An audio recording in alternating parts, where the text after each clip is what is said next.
Chapter number 4 जल्दी से open कीजिए और सुपर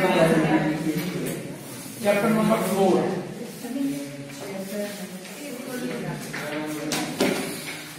बात नहीं करेगा। चैप्टर नंबर 4 है क्वाड्रेटिक इक्वेशन। तो सबसे पहले यहाँ आपको समझना पड़ेगा कि किस इक्वेशन को बोलेंगे हम क्वाड्रेटिक और किसको नहीं बोलेंगे। एक ऐसी इक्वेशन जिसमें x की मैक्सिमम पावर 2 होगी, not less than 2 not more than 2, तो उसको बोलेंगे हम क्वाड्रेटिक इक्वेशन। ठीक है। The standard form of quadratic equation is ax square plus bx plus c equals to 0। एक ऐसी इक्वेशन जो ax plus bx plus c equals to 0 type की होगी उसको बोलते हैं हम क्वाड्रेटिक इक्वेशन। एग्जांपल के लिए x square plus 5x plus 6 equals to 0, 4x square plus 7x plus 8 equals to 0।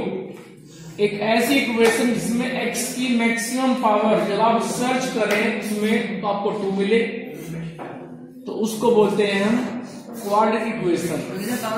याद रहेगा? नहीं जरूर नहीं है। यदि कहीं पे ऐसा मिलता है कि x स्क्वायर इक्वल्स टू 0, देखो जरा x square equals to 0, 10x square equals to 0, x square plus 5 equals to 0, x square plus x equals to 0, x square plus x plus 5 equals to 0। ये सब की सब अपने आप में क्वाड्रेटिक इक्वेशन है।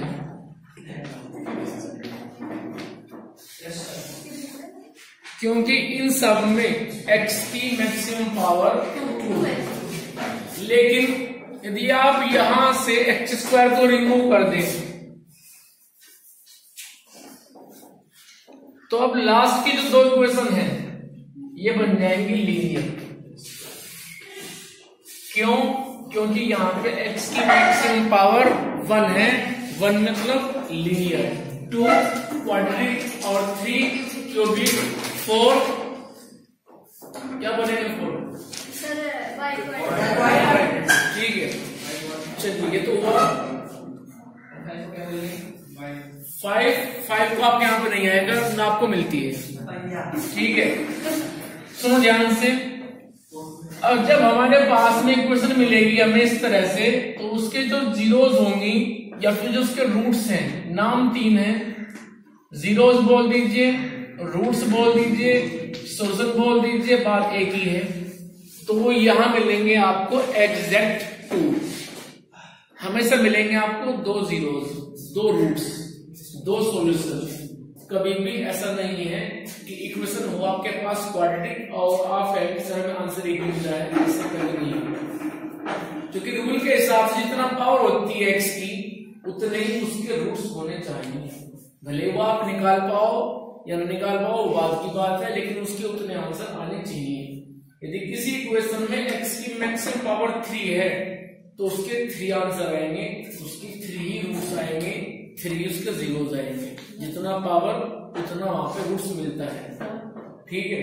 4 है तो 4 रूट्स मिलेंगे, 4 जीरोस होंगे, 3 है तो 3 मिलेंगे, 2 है तो 2 मिलेंगे। क्योंकि आपके सिलेबस में 2 है फिलहाल, तो आपको मिलेंगे हमेशा 2 जीरोस या फिर 2 रूट्स। अब मेन क्वेश्चन ही आता है निकल के इस चैप्टर में कि उन रूट्स को आप कैसे निकालेंगे। हमने आपको इक्वेशन दी और बोल दिया फाइंड द रूट्स। तो किसी भी इक्वेशन से रूट्स निकालने के लिए मेथड हमारे पास में यहाँ पे 3 है। फर्स्ट मेथड है फैक्टर मेथड, जिसको आप पढ़ते आ रहे हैं क्लास 8 से।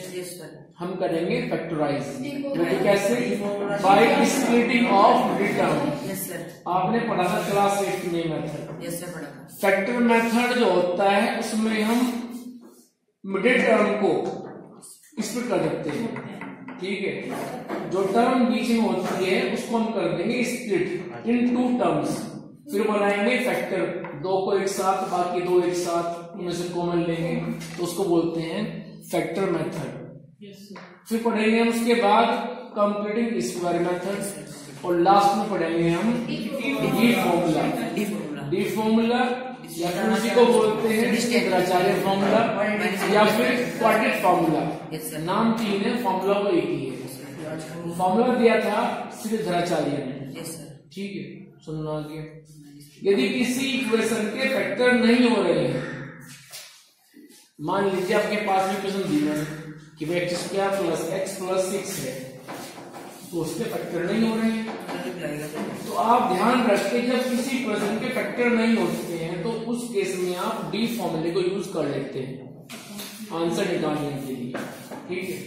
जब फैक्टर नहीं होते हैं, वैसे तो हम ट्राई करते हैं मैक्सिमम फैक्टर करने की, but by the way factor नहीं हो रहे हैं किसी इक्वेशन के, तो आप वहां पे उस केस में डी फॉर्मूला यूज कर लीजिए, आंसर निकाल लीजिए। लेकिन सर जिसके कंप्लीटिंग स्क्वायर मेथड आप तब करोगे अप्लाई जब आपको कहें, अदरवाइज इसको हम करते नहीं है क्योंकि लेंथी मेथड है और गलती होने के चांस पूरे रहते हैं उसमें। क्या कह रहे हैं? हाँ, वो मतलब जैसे सिलेबस से कट गया है, फिर आपको बताऊंगा। बताने का रीजन क्या है कि उसको आपने जो मैथ्स लिएगा वो अलग उसको यूज करेगा। नहीं, पेपर में तो नहीं आएगा, लेकिन मुझे बताना पड़ेगा जरूर, उसमें छोड़ नहीं सकते क्योंकि आगे आप 11th में आओगे तो उसको यूज करना पड़ेगा, फिर प्रॉब्लम आएगी, तो बताएंगे जरूर उसको। हाँ, क्या कर सकते हैं? मतलब हमारे फैक्टर्स के निकल रहे हैं, उससे निकाल दो, जैसे श्रीधराचार्य से निकल जाएंगे। नहीं, कई बार फैक्टर नहीं हो पाते, नहीं फैक्टर कई बार नहीं होते। आपको दूंगा equation,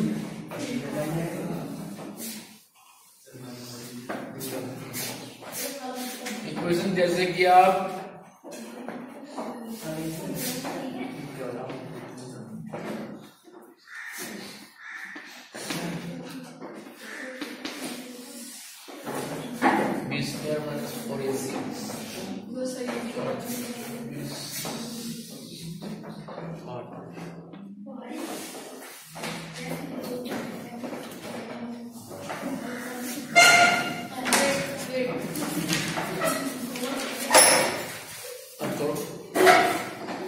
x square plus 4x plus 1 इसके फैक्टर ही नहीं हो पाएंगे,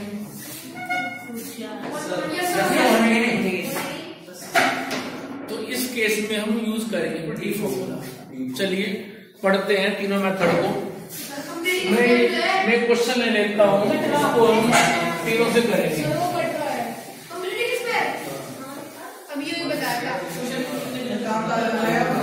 आओ जरा,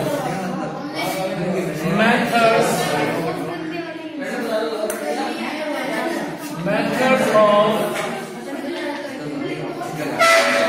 सुनेंगे ध्यान से, मेथड्स ऑफ फाइंडिंग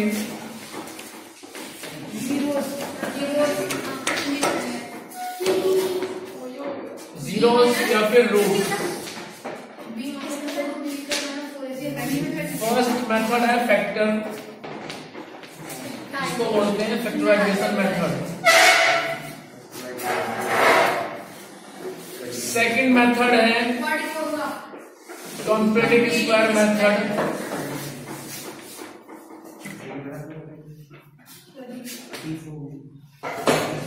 और थर्ड है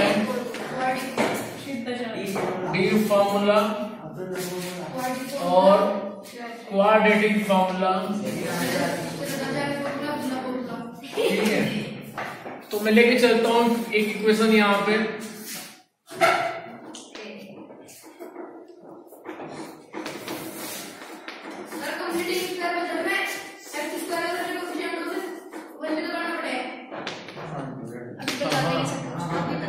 करना पड़ेगा, ये मेरे पास है, ये इक्वेशन है 2x square plus 10x plus 12। तो सबसे पहले हम करेंगे इसके फैक्टर मेथड से सोल्व करेंगे। रूल क्या होता है फैक्टर मेथड में कि कोफिशिएंट ऑफ x स्क्वायर और कांस्टेंट टर्म इन दोनों को आप मल्टीप्लाई करेंगे। लेकिन एक बात और ध्यान रखें आप इस मेथड में, निशान कोफिशिएंट ऑफ x स्क्वायर जो भी है वो चाहे 2 हो, 12 हो, 6 हो, 16 हो, जो भी है वो पॉजिटिव होना चाहिए। यदि बाय द वे यहाँ पे होता माइनस, तो सबसे पहले मैं क्या कह रहे, नहीं सिर्फ मैं बात कर रहा हूँ फैक्टर मेथड। फैक्टर मेथड में कोफिशिएंट ऑफ एक्स स्क्वायर वो चाहे 2 हो, 12 हो, 16 हो, 20 हो, बट पॉजिटिव हो, नेगेटिव होना चाहिए। यदि है तो उसको पॉजिटिव करो। कैसे करेंगे? मल्टीप्लाई कर दे माइनस से दोनों तरफ। तो मैं बस इसको लेके चलता हूँ क्वेश्चन को। तो इसको हम करेंगे माइनस से मल्टीप्लाई, तो बनेगा 2x square minus 10x minus 12 equals to 0। कोई प्रॉब्लम नहीं होगी, ठीक है। अब इसके बाद में कोफिशिएंट ऑफ एक्स स्क्वायर वो 2 है, कांस्टेंट टर्म वो 12 है, तो 2 इंटू 12 24 के आप ऐसे फैक्टर करें जिनको माइनस करें और 10, ठीक है। ऐसे दो फैक्टर जिनको माइनस करें, ठीक है। 12 और 2 को जब हम माइनस करेंगे आपस में, 12 माइनस 2 तो हमें 10 मिलेगा। तो हम 10 के प्लेस पे लिख सकते हैं 12 minus 2। So we can write minus bracket 12 minus 2 into x minus 12 equals to 0। Sir बोलिए। सर माइनस 6 और माइनस 4 नहीं ले सकते? नहीं, 6 देखो सुनो मेरी बात। 24 के हमें लेने हैं ऐसे दो फैक्टर जिनको आप मल्टीप्लाई करें तो 24 मिले, और जब उनको प्लस करें तो 10 मिले। हमें इस साइन को देखते हैं, हम सिर्फ देखते हैं इस साइन को और मिले 10, ठीक है। तो वो बनेंगे 12 और 2। अब यदि आप लेते हो माइनस 6 और माइनस 4, हालांकि इनकी मल्टीप्लाई तो ये आ जाएगी, और उसके बाद जब इनको आप माइनस करोगे तो क्या मिल पाएगा? 10। माइनस करने पर 10 मिले, रूल ये है ना, माइनस करने पर 10 मिले। कैसे मिल जाएगा वो? नहीं मिल पाएगा। मैं कुछ आप कह रहे थे, चलिए। तो 2x square minus 12x minus minus plus 2x minus 12 0। इन दोनों में से कॉमन लीजिए, तो यहाँ बचेगा x माइनस 6, यहां से कॉमन लेंगे प्लस 2, तो बचेगा x माइनस 6 0। अब ये दोनों के दोनों फैक्टर सेम आ गए हैं। ध्यान रहे हमेशा ये सेम आने चाहिए। यदि ये सेम नहीं आएंगे तो आप यहां से आगे नहीं चल पाएंगे। इसके बाद में जो ये सेम आए हैं दोनों फैक्टर, इनको आप बाहर कॉमन ले लीजिए। कॉमन लेने के बाद क्या बचेगा? यहां से बचा है केवल 2x। ये सीट जो है ये बार बार किसका मत, यहां से बचेगा 2x और यहां से बचेगा 2, तो मेरे पास में आ गया 2x प्लस 2 इक्वल्स टू 0। जब यहां तक आ जाएंगे, अब करेंगे अप्लाई यहां पे जीरो प्रोडक्ट रूल। ये रूल ये कहता है कि जब दो फैक्टर की मल्टीप्लाई 0 होती है, तब उन दोनों को आप सेपरेट 0 के बराबर रखें और वहां से x की 2 वैल्यू को निकालें। तो यहां से आएगा x इक्वल्स टू -6 और इधर से आएगा x -1। ठीक है, तो इस तरह से हमारे पास में दो आंसर आ गए, 6 और -1। अब मेथड हम चेंज करेंगे, मेथड बदलेगा लेकिन आंसर यही रहेगा जो आप देख रहे हो, 6 और -1। चलिए आगे चलते हैं method second, computing square method. हाँ, आपको आज तक सिर्फ इतना बताया गया कि इसको रखो 0 के बराबर, इसको रखो 0 के बराबर। क्यों रख रहे हो, कौन सा रूल अप्लाई कर रहे हो, वो रूल ये था 0 प्रोडक्ट। ठीक है, चलिए अब सुनो, अप्लाई कर रहे हैं second method, computing square method. तो सुनो ध्यान से, इस मेथड का रूल है कि सबसे पहले आप कोफिशिएंट ऑफ एक्स स्क्वायर को 1 पॉजिटिव बनाएंगे। जहां पे इस वक्त आप देख रहे हो -2, वहां पे 1 पॉजिटिव बनाएंगे। तो वहां पे 1 पॉजिटिव कैसे बनेगा, यहाँ पे जितने भी अमाउंट है उससे आप डिवाइड कर दे पूरी इक्वेशन को, तब जाके बनेगा 1। -2x square upon -2, 10x upon -2, 12 upon -2 equals to 0। Minus से माइनस कटेगा, 2 से 2 कटेगा, बचेगा केवल x स्क्वायर। 2 5 जा और माइनस आएगा यहाँ पे तो बचेगा -5x और ये -6 इक्वल्स टू 0। यहां तक आ गए। अब इसके बाद step number 2, coefficient of x कितना है, माइनस छोड़ दो 5, ठीक है, 5 का हाफ करो।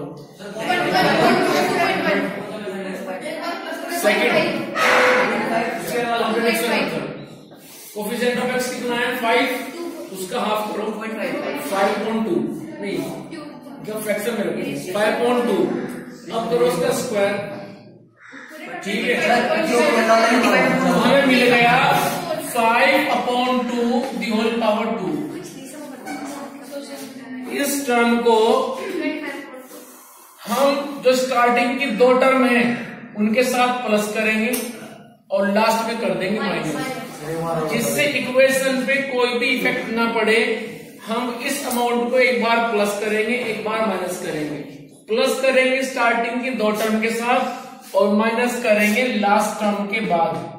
चलिए एक बार क्या बताऊं, 5.2 पता लग गया। कोफिशिएंट ऑफ x कितना है 5, उसका हाफ कर दो, तो उसका स्क्वायर कर दो, बस। ठीक है, इस टर्म को एक बार ऐड करेंगे और उसके बाद लास्ट टर्म के बाद उतना ही माइनस कर देंगे।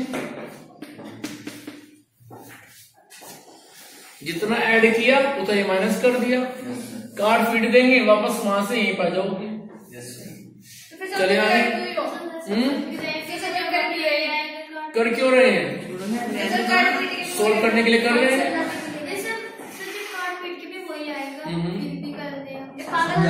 जब किसी फंक्शन में जाते हो, अच्छे कपड़े पहन जाते हो ना, तो जो घर पहनते हो वो पहन नहीं जाते, नहीं जाते ना, क्योंकि अच्छा दिखना है, स्मार्ट दिखना है, ठीक है। हमें इसको सोल्व करके यहाँ से x की वैल्यू निकालनी है, ठीक है। तो हमने क्या किया, ये एक तरीका है, एक मेथड है जिसके थ्रू आप x को निकाल सकते हैं। एक प्रोसीजर है स्टेप बाय स्टेप जो फॉलो करना पड़ता है। कभी एटीएम से जब पैसे निकालते हैं तो स्टेप है ना कि एटीएम डालेंगे, तो क्या करेगा, पूछेगा आपसे कि आपका जो है, नहीं वो बात छोड़ दीजिए आप, फिर वो आपसे पूछेंगे भाई आप क्या करने आए हैं। पहले लैंग्वेज करेंगे सिलेक्ट कि हिंदी इंग्लिश क्या करना है, उसके बाद में आपसे पूछेगा कि क्या करना है, विड्रॉल करना है, पिन चेंज करना है, डिपॉजिट करना है और क्या करना है, आप उस पर क्लिक करोगे। उसके बाद आपसे वो पिन मांगेगा, एटीएम पिन, कि आप सही आदमी है गलत आदमी है, एटीएम आपका है किसी और का है। तो क्या है, स्टेप बाय स्टेप एक उसमें टर्म फिक्स कर दी गई कि पहले ये होगा, उसके बाद ये होगा, फिर ये होगा, फिर ये होगा, ठीक है भाई। आराम बैठ के सुनते हो मेरी बात को, डिस्टर्ब ना करो। तो यहाँ पे भी स्टेप बाय स्टेप है कि सबसे पहले आप कोफिशिएंट ऑफ x स्क्वायर को 1 बनाएंगे, जब वो 1 बन जाएगा उसके बाद कोफिशिएंट ऑफ x चेक करो कितना है, जितना भी है उसका हाफ कर देंगे, फिर करेंगे स्क्वायर। और इस टर्म को एक बार करना है ऐड, एक बार करना है सब्ट्रैक्ट। जब ऐड करोगे तो स्टार्टिंग जो 3 टर्म्स हैं ये बनेंगी हमेशा होल स्क्वायर। और किसका बनेंगे चेक करने के लिए आप क्या करें, यहाँ पे स्क्वायर x का है तो x को ले लें, यहाँ पे स्क्वायर 5/2 के लिए है तो 5/2 ले लें, जो टर्म बीच में है उसका साइन चेक करो, नेगेटिव है तो नेगेटिव, होता पॉजिटिव तो लेते फिर पॉजिटिव। ये आ गया, इसको ओपन करके देख लीजिए, आपको यही मिल जाएगा। ए स्क्वायर प्लस बी स्क्वायर दोनों की मल्टीप्लाई का डबल तो मिलेगा -5x। चलिए आगे, -6 माइनस, इसको ओपन कीजिए, 25/4 इक्वल्स टू 0। अब लेफ्ट हैंड साइड में सिर्फ इसको रखो, बाकी जो ये अमाउंट है इसको आप उधर ले जाओ तो आ जाएगा x - 5/2 the whole power 2 equals to 6 plus 25/4। इसको और सोल्व करें, x - 5/2 पावर 2 इक्वल्स टू, यहां से आएगा 4 LCM तो बनेगा 4 6 24 प्लस 25। तो मैं इसको इधर करता हूं तो ये आ जाएगा कुछ इस तरह से कि x - 5/2 पावर 2 इक्वल्स टू 49/4। यहां तक कोई प्रॉब्लम? सिर्फ सिंप्लीफाई किया, ट्रांसफर करके लेफ्ट से राइट में। कौन सा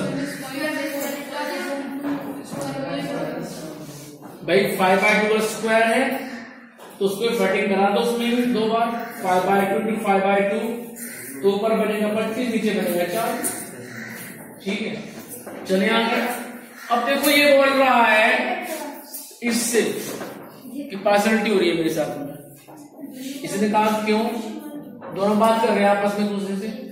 ठीक है, इसने कहा कि पार्शियलिटी हो रही है मेरे साथ, इसने बोला क्यों हो रही है, ये बोलता है इससे कि आपके पास पावर 2 है, मेरे पास पावर 2 नहीं है। इसने कहा इससे डोंट वरी, पावर मिल जाएगी आपको लिख देंगे 7/2 पावर 2 दोनों क्वेश्चन। ठीक है, तो लिखिए जरा इसको, क्लियर है यहां तक? अब जब दोनों तरफ से क्योंकि बता x निकालना है और x कहाँ है, x घर के अंदर बंद है तो घर से बाहर आएगा तब तो कुछ कर पाएंगे। अब ये पावर 2 है दोनों तरफ, तो जब पावर 2 हटाएंगे तो आ जाएगा x - 5/2 equals two plus minus 7/2। ये ध्यान रखिए हमेशा। अब एक बार लेंगे पॉजिटिव तो मिलेगा x - 5/2 इक्वल्स टू, ये दो साइन है यहाँ पे प्लस माइनस, पहले ले रहा हूं प्लस और फिर लेंगे माइनस,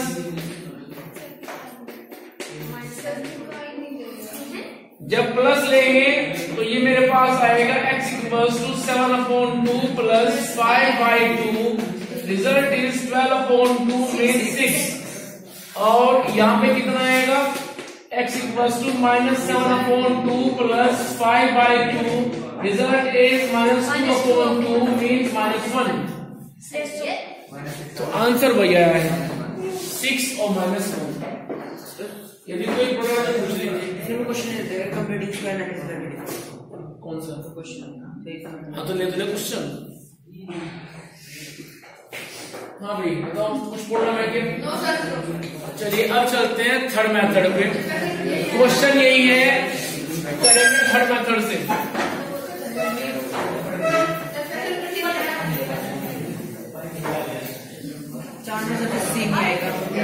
अब सुन लो,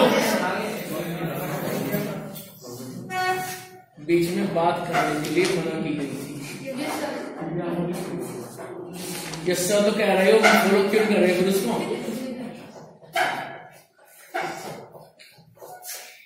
मेथड थर्ड है डी फॉर्मूला। उसमें क्या होता है प्रोसीजर, आपको जो भी इक्वेशन दी गई है उसकी आप कंपेयर कर दीजिए ax² plus bx plus c के साथ में। पर्पस क्या है, जिससे हमें a की वैल्यू, b की वैल्यू और c की वैल्यू मिल सके, क्योंकि हम आगे डी फॉर्मूले में abc यूज करेंगे। तो यहां से a आ जाएगा -2, b आ जाएगा 10 और c कांस्टेंट टर्म आ जाएगी 12। उसके बाद डी फॉर्मूला होता है, यदि ये इक्वेशन x वेरिएबल में है तो x बराबर लिखेंगे, ध्यान रखना। यदि एग्जाम में आ गया यहाँ पर t² और यहाँ पे t, तो फिर t बराबर लिखेंगे। एग्जाम में यदि आ गया वाई स्क्वायर और वाई, तो वाई के बराबर लिखेंगे। जो वेरिएबल यहाँ पे यूज होगा यहाँ पे वाई वेरिएबल लेना पड़ेगा, ध्यान देने के बाद। तो हम x इक्वल टू लिखेंगे इसको minus b plus minus under root B square minus 4ac upon twice a. ये फॉर्मूला है, इसी को बोलते हैं डी फॉर्मूला, जिसकी हेल्प से हम निकालेंगे अभी दो आंसर। अब देखो, आप देख रहे हैं इस फॉर्मूले में एबीसी इन्वॉल्व है, तो इसलिए पहले से हमने एबीसी की वैल्यू निकाल ली, जिससे कि यहाँ पे रख सके। Yes sir. अब रखिए वैल्यूज, माइनस डी वो मेरे पास 10 है plus minus under root B square, B मेरे पास 10 है, करेंगे 10 का स्क्वायर माइनस 4 ए वो मेरे पास माइनस 2 है और सी वो मेरे पास में 12 है अपॉन ट्वाइस ए मेरे पास में है माइनस 2। चलिए minus 10 plus minus under root square of 10 100 minus minus बनेगा प्लस 4 2 जा 8 इंटू 12 96 अपॉन माइनस 4। इसको और सोल्व कीजिए, minus 10 plus minus under root of 196 upon minus 4 और ये होता है 14 का स्क्वायर। तो यहां से बाहर आएगा केवल 14, तो बनेगा minus 10 plus minus 14 upon minus 4। एक बार लेंगे पॉजिटिव साइन, एक बार लेंगे निगेटिव साइन, तो आंसर आ जाएगा। तो लेते हैं पॉजिटिव, तो बनेगा x equals to minus 10 plus 14 upon minus 4। यहां से आएगा 4 upon minus 4, result is minus 1। ये तब आया जब हमने लिया प्लस साइन। अब लेते हैं negative sign, x equals to minus 10 minus 14 upon minus 4, तो minus 24 upon minus 4, result is 6। तो मेथड 3 हमने यूज किए, इक्वेशन भी एक ही थी, लेकिन आंसर चेंज नहीं हुआ, सिर्फ मेथड चेंज हुआ। ठीक है, तीनों बार आंसर वही आया 6 और माइनस 1। तो ध्यान रहे, मेथड बदलोगे आंसर नहीं बदलना है। क्लियर? तो इसका एक पार्ट खत्म हो चुका चैप्टर का, इसमें निकालते हैं रूट्स। इसके बाद पॉइंट नंबर 2 आएगा, रूट्स की नेचर को निकालना। वो आपसे कहेंगे कि इक्वेशन हम दे रहे हैं आपको, आप टेस्ट अप्लाई करो और अप्लाई करके ये बताओ कि इसके जो रूट्स आएंगे, निकालो मत रूट्स को, सोल्व मत करो, सिर्फ टेस्ट अप्लाई करके इतना बता दो कि रूट्स की नेचर क्या होगी। ठीक है, कि रूट्स नेचर क्या कंटेन करेगा उसकी। ठीक है, तो सुनो कैसे निकालेंगे आप रूट्स की नेचर, उसका एक तरीका है, मेथड है, वो देखते हैं। देखो, रूट्स की नेचर बताने की जिम्मेदारी है वो है डिस्क्रिमिनेंट टेस्ट की। हम डिस्क्रिमिनेंट टेस्ट अप्लाई कर देंगे तो वो खुद बताएगा कि रूट्स की नेचर क्या होगी। वो टेस्ट क्या है, कैसे अप्लाई करते हैं, जरा सुनो। सबसे पहले आपको जो भी इक्वेशन दी जाएगी, जैसे मान लो ये दी गई है, तो सबसे पहले क्या करेंगे आप, उसकी कंपेयर कर दोगे स्टैंडर्ड के साथ, x square plus b x plus c equal to 0, जिससे वहां से आपको ए बी और सी मिल सके। जैसे ही ए बी सी मिल जाएगा, उसके बाद होता है डिस्क्रिमिनेंट टेस्ट, जिसको हम डिनोट करते हैं कैपिटल डी से, और इसके लिए फॉर्मूला होता है टेस्ट करने के लिए बी स्क्वायर माइनस 4ac। आप वैल्यूज उठाइए एबीसी की, बी स्क्वायर माइनस 4ac में रख लीजिए, सोल्व कर लीजिए। सोल्व करने के बाद जो वैल्यू आएगी वो 3 कैटेगरी में से किसी कैटेगरी में आएगी। 3 कैटेगरी क्या क्या है, ये तो सोल्व करने के बाद बी स्क्वायर माइनस 4ac की वैल्यू 0 आएगी, 0 से कम आएगी, या फिर ज्यादा आएगी। सीधी सी बात है कि जब आप लिखते हैं इंटीजर को, इंटीजर क्या है, बीच में तो होता है 0, इधर सारे पॉजिटिव 1 2 3 4 5 और इधर नेगेटिव -1 -2 -3। ठीक है, जैसे वो तराजू होते हैं तोलने वाली, एक पलटे में सारे पॉजिटिव, एक में नेगेटिव, इसमें होता है 0। तो यहाँ पे जो वैल्यू आएंगी वो केवल 3 कैटेगरी में आएंगी, या तो वो 0 आएगी, या वो ग्रेटर देन 0 आएगी, मीन्स उधर 1 2 3 एंड सो ऑन, या फिर आएगी वो लेस देन 0, जैसे कि -1 -2 इस तरह से। ठीक है, तो जब b²-4ac की वैल्यू एग्जैक्ट 0 आ रही है तो आप लिखेंगे कि जो रूट्स हैं वो रियल हैं और साथ में वो इक्वल भी है। इस इक्वल का मतलब क्या है, यदि एक रूट अपने आप में 5 है तो दूसरा भी 5 है, एक 1/2 है दूसरा भी 1/2 है, एक 1 है तो दूसरा भी 1 है, इसको बोलते हैं इक्वल। अब मान लीजिए वैल्यू आती है ग्रेटर देन 0, तो हम बोलेंगे कि रूट्स रियल है और अनइक्वल है। अनइक्वल मीन्स 5 4 1/2 3/2 इस तरह से। और यदि वैल्यू आ गई लेस देन 0 तो बोलेंगे कि रूट्स हमारे इमेजनरी है।